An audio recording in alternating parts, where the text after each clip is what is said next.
Minamadali naman ng Philippine Coast Guard ang paglilinis sa oil spill sa Estancia, Iloilo.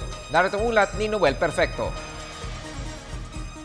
Bilang tugon sa panawagan ng pamahalaan, nalinisin ang mga lugar na sinalanta ng Super Typhoon Yolanda. Patuloy rin ang pagkilos ng Philippine Coast Guard sa pagtanggal ng oil spill sa barangay Borongan, Estancia, Iloilo. Baiti na binabantayan ng Coast Guard ang unti-unting pag-recover ng mga tumagas na lumang langis o bunker oil mula sa isang nakasadsad na sasakyang pandagat sa barangay Borongan, Estancia, Iloilo.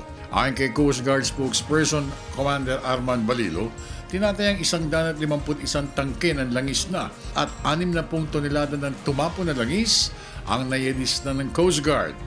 As of kagabi, ang report sa atin ni Commodore Images, meron ng 157,000 liters of oil spill na nakolekta at 60 tons ng oil. No? At ang pinaka-update nito ay magkakaroon ng coordination meeting with the Secretary of Interior ng local government, kasi si Secmar pumunta ron, at si Secretary Voltaire Dasmin para makita yung sitwasyon doon sa area. And then pag-uusapan nila kung paano mapapabilis ito na makolekta at mawala na bilang perwisyo para doon sa mga mamamayan doon sa estansya, sa kanilang kabuhayan, tsaka doon sa health na rin mismo nila. Bukod dito, prioridad din sa ahensya ang pagtanggal ng mahigit 40 mga sasakyang pandagat.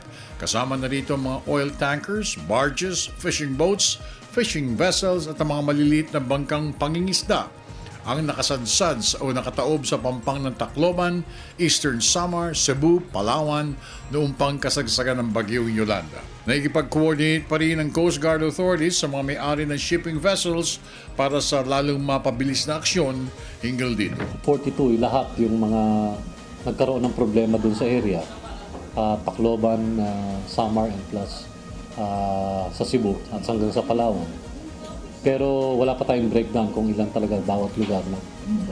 Pero iba naman ay hindi naman banta sa panganib sapagkat para lang silang naka-harbor dun sa area. Ang iba kasi nakasadsad, nakapatong at nakatagilid. Yun ang mga delikado. Ng bayan, ako naman si Noel Perfecto.